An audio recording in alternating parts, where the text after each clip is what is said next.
A man who lived next to a 9-year-old girl who was murdered had several pieces of evidence pointing to him in the first days after the crime. But even so, he spent almost 20 years largely overlooked by investigators. Reports from ex-wives, explicit threats involving the victim's own name, accounts from former partners, and nothing. The guy went on with his life, moved to another city, while the case went in a completely different direction. Why wasn't the suspect, who was right there with evidence in his own house, investigated more thoroughly at the time? Why, even with warnings from women who lived with him, did it take so long for things to gain momentum?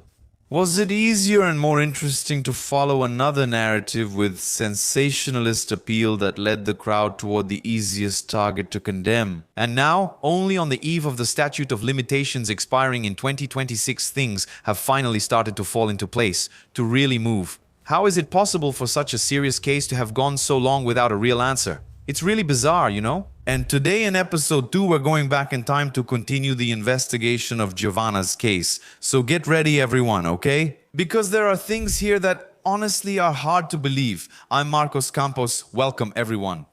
This is episode 2 of the special about the case of Giovanna dos Reis Costa. If you haven't seen episode 1 yet, go check it out. It's right here in this playlist about Giovanna's case. I'm running a test here on the channel, okay guys? It won't always be like this, but sometimes when a case requires a lot of details so the video doesn't get extremely long, we'll split it into chapters, alright?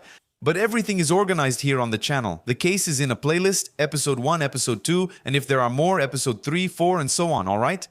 With that said, let's get to the facts.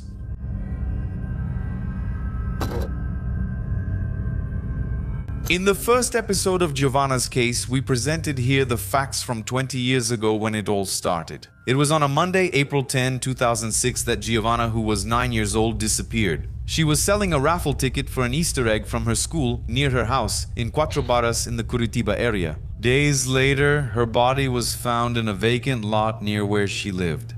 And the forensic report found that the cause of death was mechanical asphyxiation by strangulation or suffocation and that the victim was killed. There were also extreme signs of sexual violence. So the investigation started from the assumption that the person or people responsible were those who lived near the girl's house.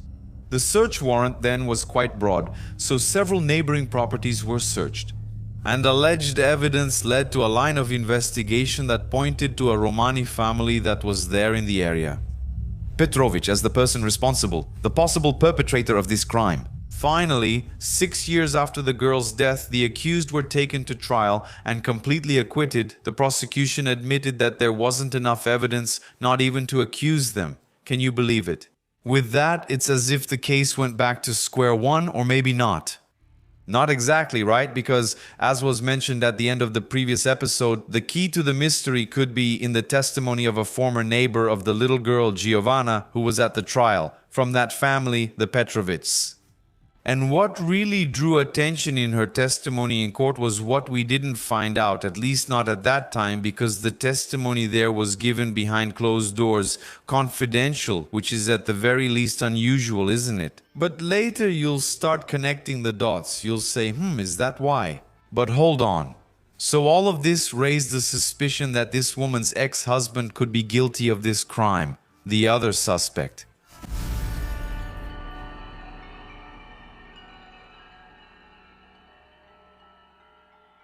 Boom.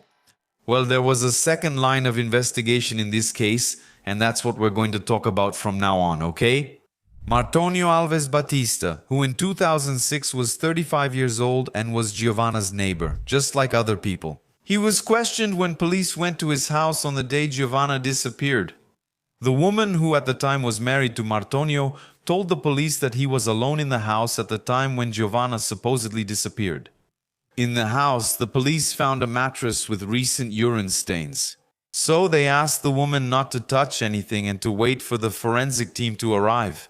Especially because the forensic experts had detected that Giovanna's underwear was also soaked with urine, which would require a comparative analysis between the two samples from the victim's clothing and the mattress.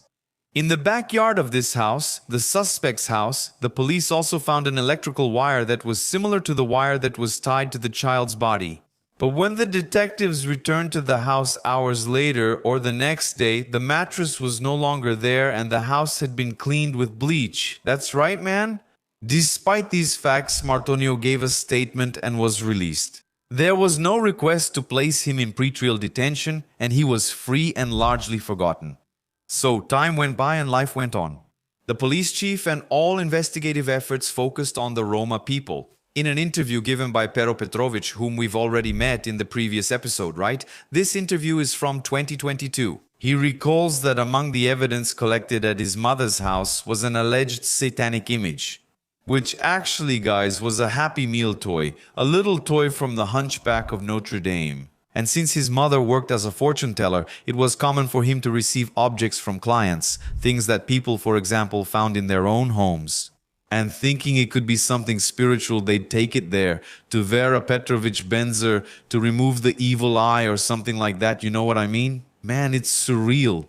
According to Pero, there was a glass jar with random objects in his house, which was also considered as evidence of Giovanna's murder. In the context of a satanic witchcraft ritual when he himself, Pero, was called a warlock several times.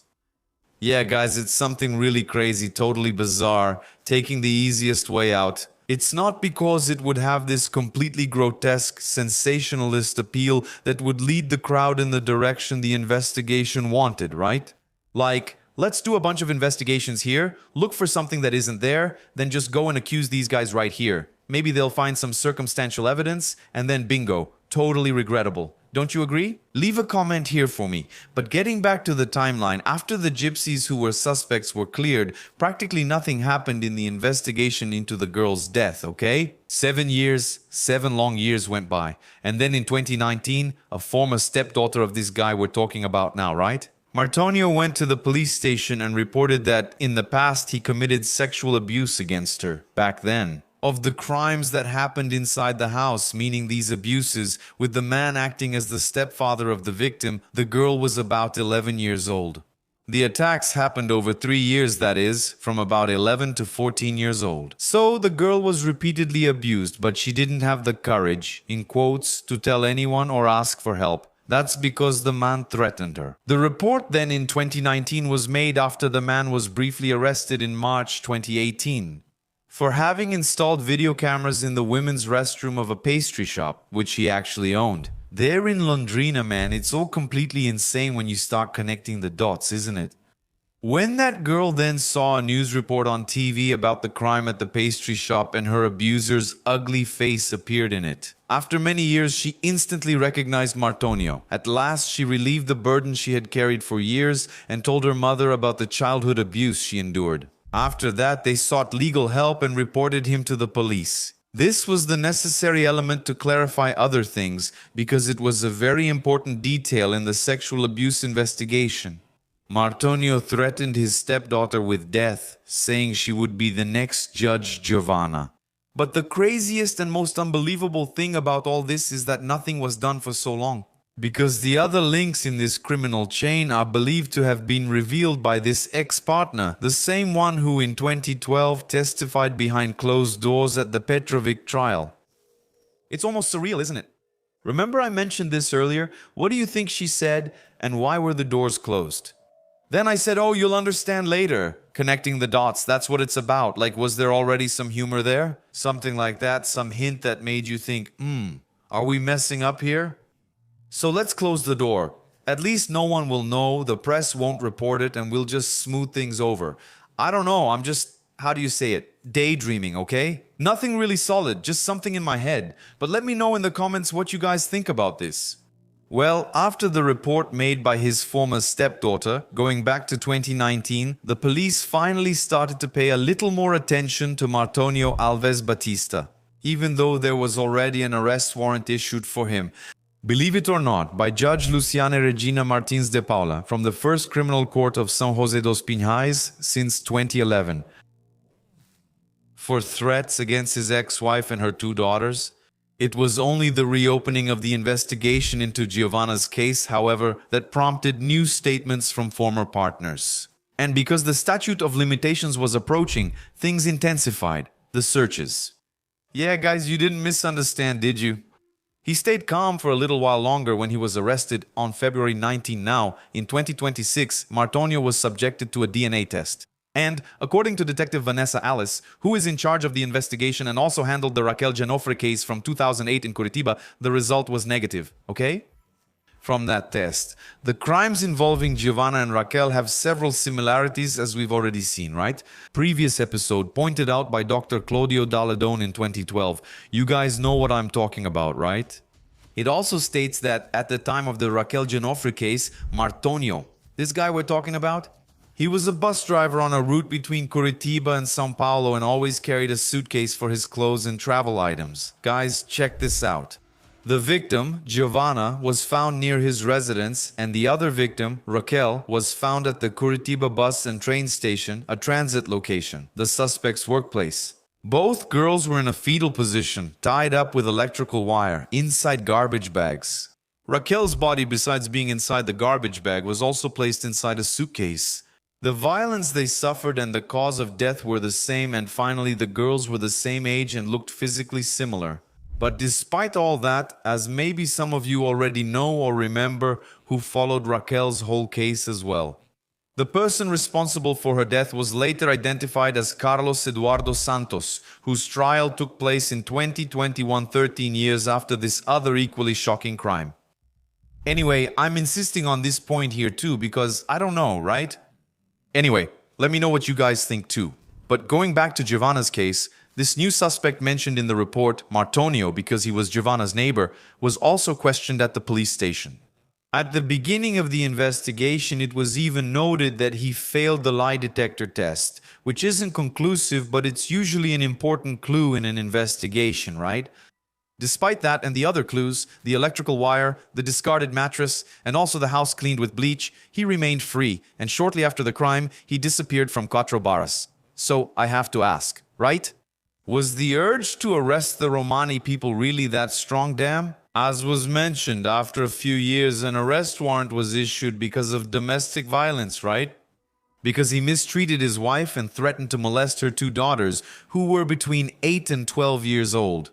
According to the report, the woman was subjected to humiliating sexual acts, and more than once he showed excessive physical affection toward the girls, the children. This would have led to the couple's separation. Martônio, while testifying in court, claimed that the woman made accusations out of revenge because of the separation. Well, as I also mentioned on February 19th, 2026 now, his arrest has been ordered. Finally, formal charges in Giovanna's case were filed a month before the statute of limitations would run out in April, now in 2026. The civil police, who have reopened the investigation, and the public prosecutor's office both identify 55-year-old Martônio Alves Batista as the main suspect. He was charged with aggravated homicide for vile motive, cruel means, asphyxiation, and making it hard for the victim to defend herself. A grown man who at the time was in his 30s did this to a 9-year-old child, right? I mean, that's definitely a cruel method, isn't it? That's pure cowardice. The homicide was allegedly committed to ensure, let's say, impunity after a previous crime, which was the sexual assault against Giovanna. The investigation found he committed indecent assault and concealed a corpse, but both crimes are now past the statute of limitations. And just as an extra note, guys, let me quickly explain to you that according to Article 109 of the Penal Code, if a crime has a maximum sentence of 3 years, for example, the statute of limitations runs out after 8 years, okay? For example, hiding a corpse. If the sentence is up to 10 years, like with indecent assault, the statute of limitations runs out after 16 years and so on, okay? The statute of limitations for aggravated homicide runs out after 20 years. Just so you have an idea, well, Martônio Alves Batista, who is 55 years old, was arrested. Londrina. And the public prosecutor's office is requesting, in addition to his conviction, that he pay 100,000 reais to Giovanna's family, and that they receive multidisciplinary care. With the costs paid by him or by the state, I don't know, right? It seems a bit late for all of this, but that's how it is, right? Better late than never, but still it seems like something that's just being brushed aside. Anyway, moving on with the latest information, we need to understand that with the reopening of the case, the police interviewed Martônio's ex-partners, okay? Others, several of them, some said that the woman who had been married to him back in 2006, the year Giovanna died, looked for them. And she warned that he was a dangerous guy in those conversations. Then his ex-wife reported that she was forced to clean the house to eliminate possible evidence of the crime. Back then, one of the women revealed to the officer in charge that Martônio confessed how he had acted in Giovanna's murder. This in fact matches the evidence gathered by the forensic team, okay? He told his ex-partner that on the day of the events, Giovanna was selling raffle tickets and he told her he didn't have money with him in front of the house, so he asked her to come inside, claiming he would get some money there. So poor little Giovanna, really innocent, went in like that, and this monster attacked the little girl, suffocated her until she passed out, and then sexually abused her. With the crime committed, and knowing that Giovanna could recognize him and report him, he decided to take the girl's life. He took off her clothes, threw everything away, the clothes far from the body, with the intention of incriminating others, maybe when the case is opened in 2026. A witness interviewed by the police reported that years after Giovanna's death, Martônio mocked the crime, and he used the events of that day to terrorize his partner. In a clear context of domestic violence and total control, he referred to the police officers who investigated everything as idiots and fools, saying that everything was right in front of them. He said that the piece of wire used to tie the child's body was cut from a roll he had at home. During the police investigation, he held the roll of wire and the end of it matched perfectly with the piece used in the crime. Surreal, right? This all happened as the police were examining him, without noticing anything. All of this, guys, is recorded in one of the documents that in the police case file, meaning in the mind of the suspect of the defendant. Now, nobody caught him at that time and nobody would ever catch him. Based on this situation, he got cocky, threatened his partners, and made statements. And I'm never going to be arrested. Yeah, guys, it's bizarre what the certainty of impunity does, isn't it? It's really a no man's land, right? My God, he wasn't ashamed of the crime, no remorse or shame. Actually, I think he was proud, right? That's based on statements from women, as we've seen. Those who met him after 2006, they said they heard from his own mouth as a threat that he had already done a lot of harm to a girl, that she, also his stepdaughter, if they told what was happening, they would also become victims. The young woman's mother, who reported him for abuse, told the police chief that when she was in a relationship with Martônio, she even confronted the man when she noticed strange signs there in her daughter's behavior, which made her question if the guy was harming the child, his stepdaughter at the time.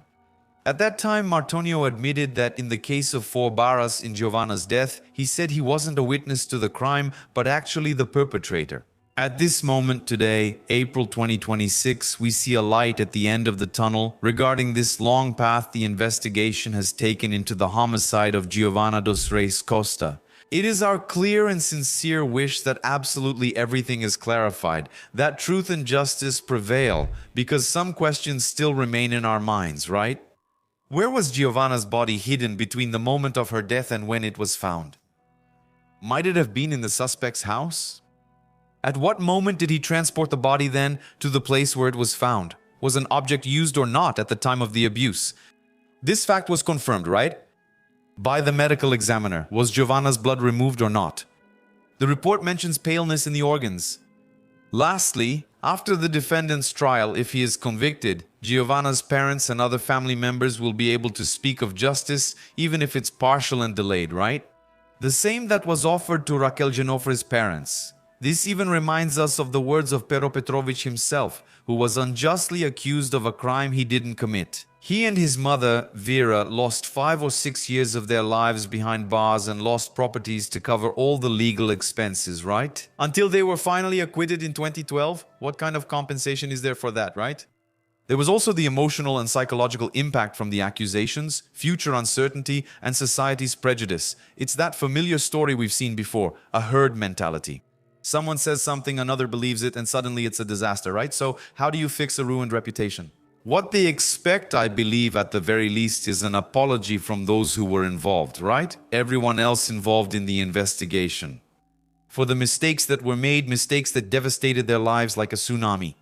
Pero said that he doesn't hold a grudge against anyone, however, and that even on the hardest days, he always believed he would be proven innocent by the truth. He still keeps in touch with Giovanna's family to this day, always hoping for a resolution, and that's how we feel too.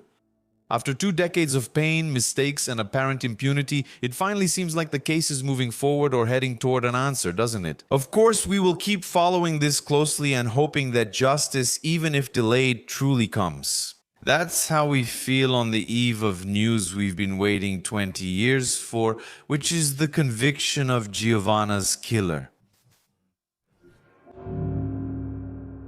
Thank you for...